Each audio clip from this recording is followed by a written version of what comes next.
vocês vêm também com mais novidades para o produtor. Eu falo que a fazenda certificada ela nunca vai parar, porque é impressionante a quantidade de produtores que chegam lá no meu escritório desconhecendo a realidade, seja ambiental, florestal e fundiária de seus imóveis. Então, a cada dia que passa lá no escritório, novas demandas surgem. Muito porque a legislação ela é móvel, viva, né? Ela é modificável a cada tempo.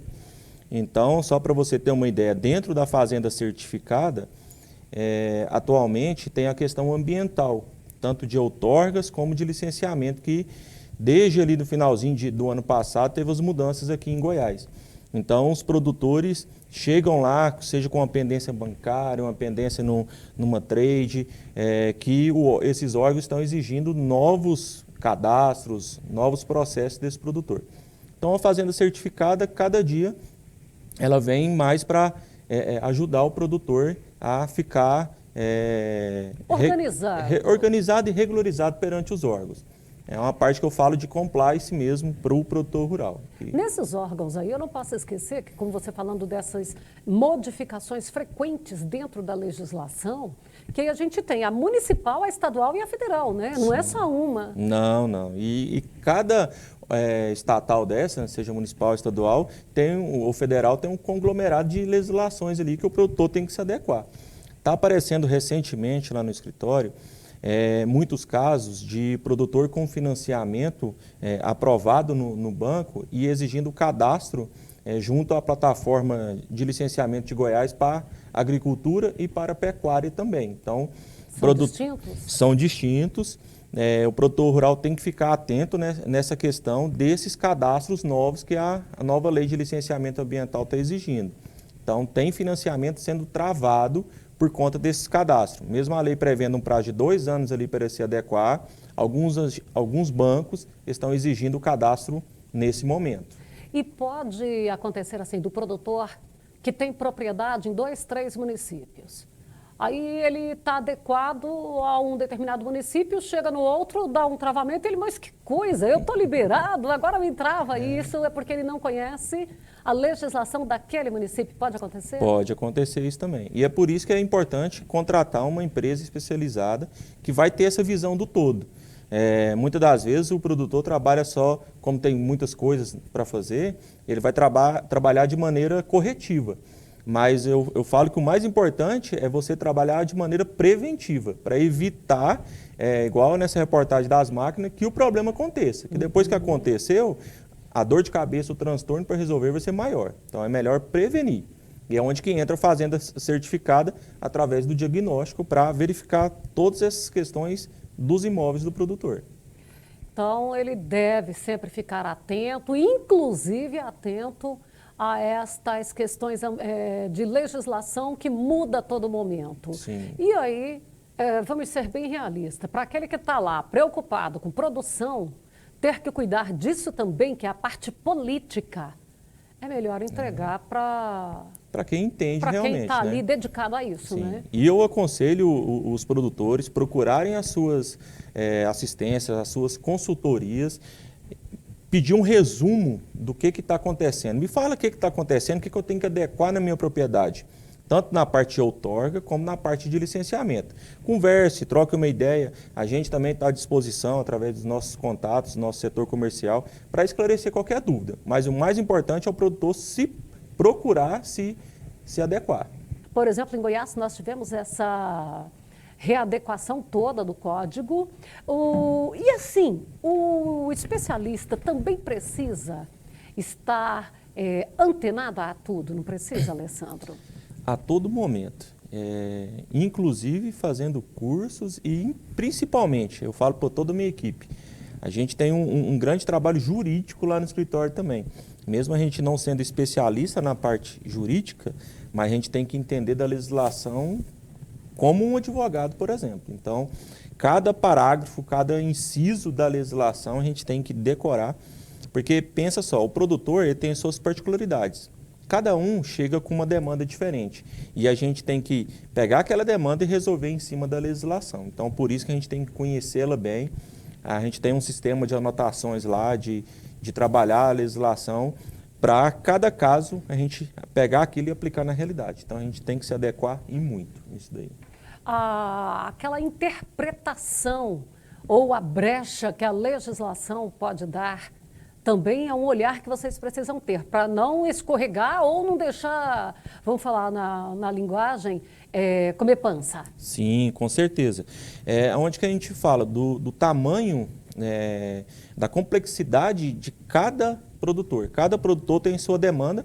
Pode ser que tenha um produtor que sofreu uma autuação porque ele suprimiu uma árvore isolada lá no meio do pasto. Não sei se você sabe, para derrubar aquela árvore isolada no meio da pastagem, ele tem que fazer um cadastro no estado e emitir uma licença para derrubar aquela árvore. Então tem desde esse produtor que o impacto é mínimo, até um produtor que adentra na PP para fazer um barramento, ou então na reserva legal para fazer uma estrada. Então, cada atividade do produtor, se ela gera um impacto, ela tem que ser cadastrada e interpretada de maneira diferente com a legislação. E para a armazenagem também traz aí algum tipo, é necessário fazer? Vamos imaginar assim, eu quero fazer um armazém já ali numa área que já é de cultura, já de lavoura. Essas áreas são chamadas de áreas antropizadas e áreas consolidadas, né? Porém, o armazém também precisa de licenciamento. Essa é uma questão clara daquela que a gente estava conversando, da diferença do estado e do município. Por exemplo, no estado de Goiás, o armazém, ele está, entre aspas, dispensado de licenciamento. Entra na tal da inexigibilidade. Tem uma série de atividades que são inexigíveis o licenciamento. Porém, em municípios como de Jataí, de Rio Verde, de Mineiros, que tem uma Secretaria Municipal de Meio Ambiente, o licenciamento ainda é exigido. Então, a gente tem que se adequar, tanto na norma estadual como na norma municipal também. Então, de repente, em algum lugar eu posso chegar Mas eu tenho que fazer esse cadastro, eu tenho que fazer uma declaração... Na verdade, assim, não é Ou eu posso ir lá e fazer e não tenho que prestar contas para ninguém? Eu não aconselho a fazer, justamente porque eu falo, o produtor, a atividade dele é produzir, é lá no campo, tem que se preocupar com isso. O cadastro, por mais simplificado que seja, precisa ter alguns conhecimentos técnicos para preencher esse cadastro. Então, existe aqui em Goiás, que foi criada a tal da malha fina ambiental.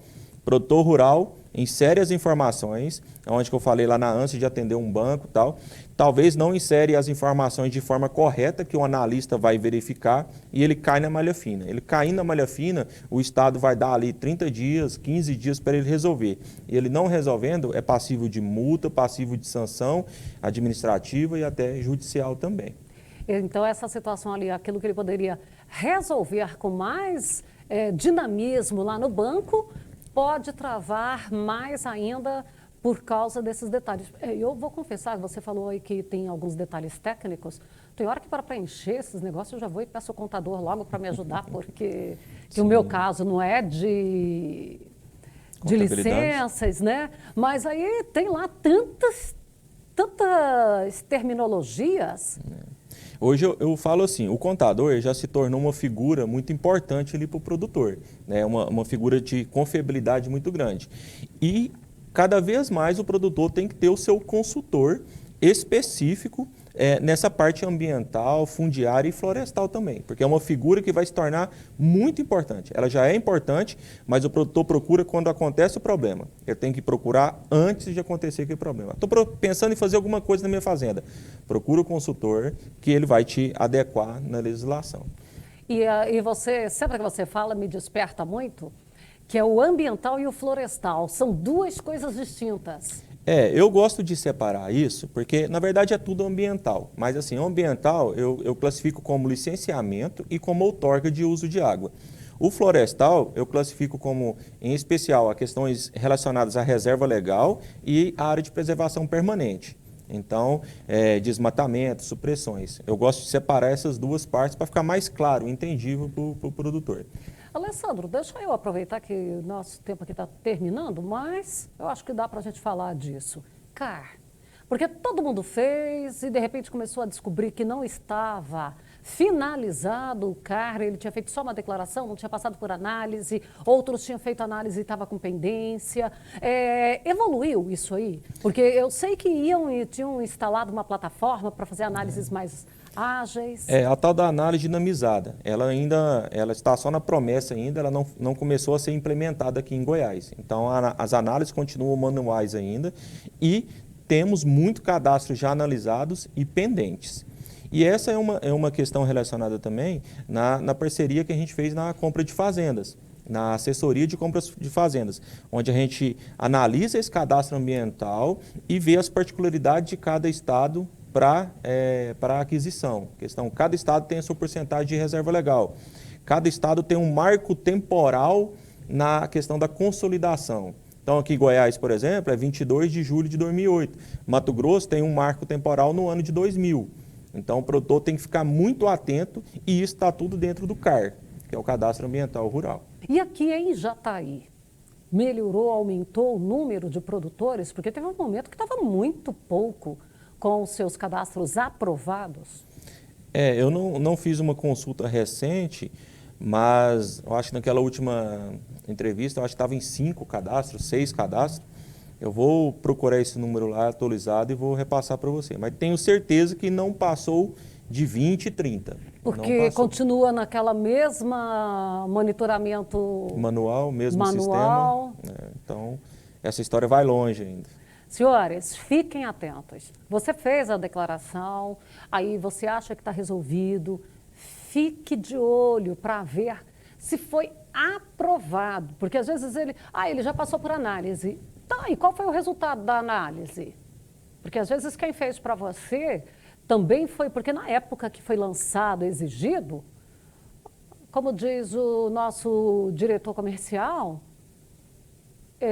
vendedor de picolé passou a fazer georreferenciamento para fazer CAR. Exatamente. E aí, ele tem condição de continuar te dando assistência após aquela situação de análise que não foi aprovado? E só uma ressalva, o produtor mesmo pode entrar no site www.car.gov.br e lá em consulta digitar o número e ele vai saber se o governo analisou, se está ativo ou está pendente. Então é muito importante que o produtor faça essa consulta. Então, de novo? www.car.gov.br. Vai na aba consulta, digita o número do CAR, é um número grande, que começa com GO aqui em Goiás, ou então na sigla do seu estado, e manda consultar. E vai sair todo o demonstrativo, todo o espelho desse cadastro dele.